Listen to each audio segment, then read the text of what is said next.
उत्तर प्रदेश की सियासत में इन दिनों भारतीय सुहेलदेव समाज पार्टी यानी सुभाषपा के अध्यक्ष ओपी राजभर खासे सुर्खियों में है।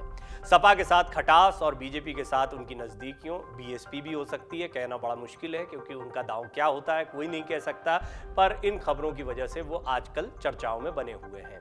अभी तक कुछ स्पष्ट नहीं हो पाया है कि वो अब किस और बढ़ाएंगे अपने आप को, अपनी पार्टी को कहां ले जाएंगे, बीएसपी के साथ ले जाएंगे, बीजेपी के साथ ले जाएंगे। सपा से उन्होंने किनारा कर लिया या सपा ने उनसे पहले ही किनारा कर लिया, ये कहना भी गलत नहीं होगा।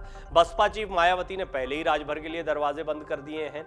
ऐसे में ओपी राजभर के पास भाजपा के अलावा फिलहाल कोई विकल्प दिखाई नहीं देता, लेकिन अभी तक बीजेपी में उनकी एंट्री भी नहीं हो पाई है, जिसको लेकर कई तरह के सियासी कयास लगाए जा रहे हैं। माना जा रहा था कि राजभर को योगी कैबिनेट में शामिल किया जाएगा, लेकिन अभी तक इस तरह की कोई खबर चर्चा में नहीं आई है। राजनीतिक जानकारों का मानना है कि ओपी राजभर कंफ्यूजन के चलते अपने गणित ही बिगाड़ रहे हैं। राष्ट्रपति चुनाव में सपा का साथ छोड़कर बीजेपी के साथ देने में राजभर को कुछ फायदा होने की उम्मीद थी, लेकिन उनकी मुश्किलें ज्यादा बढ़ती दिखाई दे रही हैं। हालांकि जब से अखिलेश यादव ने ओपी राजभर और शिवपाल यादव को स्वतंत्र पत्र जारी कर दिया है, यानी कि आप स्वतंत्र हैं, जहां सम्मान मिले वहां जा सकते हैं, तो आपको जहां ज्यादा सम्मान मिले वहां पर चले जाइए, अखिलेश यादव ने साफ कह दिया। इसके बाद ओपी राजभर ये समझ चुके हैं कि सपा के साथ उनका सफर बस इतना ही था। राजभर ने पिछले दिनों बीएसपी के साथ जाने के इरादे जताए थे, लेकिन बीएसपी ने साफ कर दिया कि उनके लिए दरवाजे बंद हैं। कुल मिलाकर राजभर के पास एकमात्र विकल्प बचता है बीजेपी के साथ जाने का, लेकिन बीजेपी के साथ अभी तक उनकी डील नहीं हो पाई है। जबकि राष्ट्रपति चुनाव के लिए बीजेपी द्वारा मदद मांगने के बाद राजभर ने कहा था कि उनकी दिल्ली में बीजेपी नेता और केंद्रीय गृह मंत्री अमित शाह से मुलाकात हो गई है। इसके बावजूद अभी तक राजभर को बीजेपी की तरफ से कोई न्योता नहीं मिला है, या जैसा मैंने कहा डील नहीं हो पाई है। बताया जा रहा है कि सुभाषपा की अभी तक बीजेपी के साथ डील अंतिम दौर में नहीं पहुंची है। हालांकि बीजेपी राजभर को अपने पक्ष में रखने को तैयार है, क्योंकि वो पूर्वांचल के करीब 1 दर्जन सीटों पर बीजेपी के लिए फायदेमंद हो सकते हैं। लेकिन उनका जो एटीट्यूड रहा है, जिस तरीके से वो सहयोगियों से दूर होते हैं, जिस तरह की उनकी बयानबाजी होती है, वो कई बार सहयोगी दलों की मुश्किलें बढ़ा देती है, और यही बीजेपी की चिंता का कारण भी हो सकता है। बीजेपी अच्छी तरह से सुभाषपा की ताकत को विधानसभा चुनाव में देख चुकी है। अगर सुभाषपा बीजेपी के साथ होती है तो राज्य में बीजेपी अपने पिछले रिकॉर्ड को आसानी से तोड़ सकती है। बताया जा रहा है कि राजभर कैबिनेट में अच्छा विभाग चाहने के साथ ही अपने बेटे के लिए भी कैबिनेट में जगह की मांग कर रहे हैं। इसके साथ ही वो अपने एक बेटे को विधान परिषद की सीट या राज्य मंत्री का स्तर का दर्जा भी दिलाना चाहते हैं। ये डील बड़ी इंपॉर्टेंट है। इसको लेकर अभी तक बीजेपी की तरफ से हामी नहीं भरी गई है। ओपी राजभर ने राष्ट्रपति चुनाव में एनडीए प्रत्याशी द्रौपदी मुर्मू को अपना समर्थन दिया था। सुभाषपा के 6 में से 5 विधायकों ने सपा समर्थित प्रत्याशी के बजाय एनडीए प्रत्याशी को वोट दिया था, जिसके बाद सपा के साथ राजभर का गणित बिगड़ गया और सपा ने एक तरह से राजभर से किनारा कर लिया।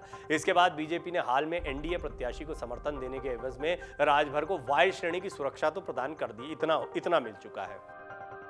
बीजेपी का पूरा फोकस अपने मिशन 2024 पर है। इसके लिए बीजेपी ने राज्य में लोकसभा चुनाव में 75 से ज्यादा सीटें जीतने का लक्ष्य रखा है। इसके लिए राजभर बीजेपी के सहयोगी हो सकते हैं। हालांकि वहां भी सीटों का बंटवारा, किसको कितनी सीटें मिलेंगी, ये भी एक बड़ा टेंशन रहता है। राजभर 2017 के विधानसभा चुनाव में बीजेपी के साथ चुनाव लड़ चुके हैं, ऐसा नहीं कि पहले साथ नहीं हुआ है, और बीजेपी को इससे फायदा भी हुआ था।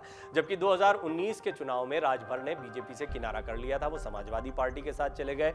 समाजवादी पार्टी को भी फायदा मिला, ये कहना भी गलत नहीं होगा। ओपी राजभर की अपनी राजनीति है, क्षेत्र विशेष में खासतौर पर पूर्वांचल का वो बेल्ट जहां पर भारतीय जनता पार्टी कमजोर दिखाई देती है, समाजवादी पार्टी या समाजवादी पार्टी गठबंधन मजबूत दिखाई दे रहा था, वहां पर समीकरण कुछ और होते हैं। और ऐसे में बीजेपी को यहां पर अपना दल सोनेलाल के अलावा एक और सहयोगी मिल सकता है अगर वो ओम प्रकाश राजभर को साथ में लाते हैं। लेकिन 2 बड़ी चीजें हैं। एक तो योगी कैबिनेट में उनको कोई जगह दी जाना, ये भी अपने आप में समीकरण को बिगाड़ने वाला बनता है। बीजेपी के पास कई ऐसे अभी लोग बाकी हैं जिनको कहीं ना कहीं अकोमोडेट करने की चिंता या चुनौती बीजेपी के सामने है। तो वहीं ओम प्रकाश राजभर जब आते हैं तो एक नई परेशानी शुरू होती है। उनको साधे रखना भी आसान नहीं होता है। उनको सहयोगी दलों के साथ उनके जो रिलेशन रहते हैं उनकी वजह से भी पहचाना जाता है। समाजवादी पार्टी में रहते हुए कितनी बार उन्होंने समाजवादी पार्टी के खिलाफ बयान दिए थे। हालांकि बाद में जब अखिलेश यादव ने खुला पत्र ही लिख दिया कि आप स्वतंत्र हैं, जहां जाना चाहें, जहां सम्मान मिले वहां चले जाइए, इससे ये अंदाजा लगाया गया कि इस अखिलेश यादव को भी कहीं ना कहीं अंदाजा हो गया है कि ओम प्रकाश राजभर की बीजेपी के साथ नजदीकियां हैं। अब बीजेपी से नजदीकियों के बाद ये प्रश्न चिन्ह गहरा गया है, क्या बीजेपी ओम प्रकाश राजभर की सभी शर्तों को मानेगी? क्या इनमें से कुछ शर्तों को माना जाएगा? क्या ओम प्रकाश राजभर भी इस बार्गेनिंग में थोड़ा सा अपने दांव को कम करेंगे, या हो सकता है कि वो अपने लिए या बेटे के लिए ही कुछ मांग पाए? और इसी सारे पर डील रुकी हुई है, ऐसा भी एक्सपर्ट मानते हैं। लेकिन ये अब तय माना जा रहा है कि ओम प्रकाश राजभर की राजनीति आने वाले दिनों में अलग रास्ता अपना लेगी। ओम प्रकाश राजभर बीजेपी के पाले में दिखाई दे सकते हैं।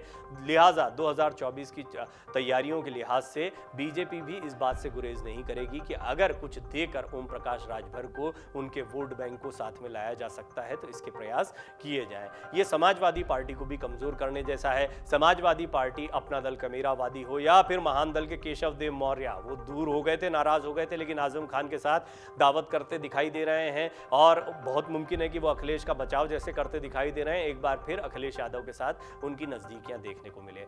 कुल मिलाकर ओपी राजभर की राजनीति बिल्कुल अलग दिखाई पड़ रही है। वहीं ओपी राजभर के अलावा अन्य दलों को या अन्य सहयोगियों को बहुत मुमकिन है अखिलेश यादव अपने साथ जोड़े रखने में कामयाब हो जाएं। हालांकि ये सारी चीजें आने वाले दिनों में देखने को मिलेगी। एक बात तय हो गई है, चाहे बीजेपी हो चाहे अखिलेश यादव हो, सभी ब्लॉक स्तर पर, छोटे छोटे स्तर पर, अलग अलग सीटों के लिहाज से, अलग अलग बेल्ट के लिहाज से, पश्चिमांचल, पूर्वांचल, इन सब का ध्यान रखते हुए अपनी रणनीति को बना रहे हैं और अखिलेश यादव बराबर से बीजेपी को टक्कर देते दिखाई दे रहे हैं। लिहाजा ओम प्रकाश राजभर का महत्व भी बीजेपी के लिए बढ़ जाता है, क्योंकि वो अखिलेश यादव की राजनीति को जानते हैं, विधानसभा चुनाव की रणनीतियों को जानते हैं और उनका प्रभाव भी एक क्षेत्र विशेष में देखने को मिलता है। डाउनलोड करें अमर उजाला ऐप और पाएं खबरें लगातार।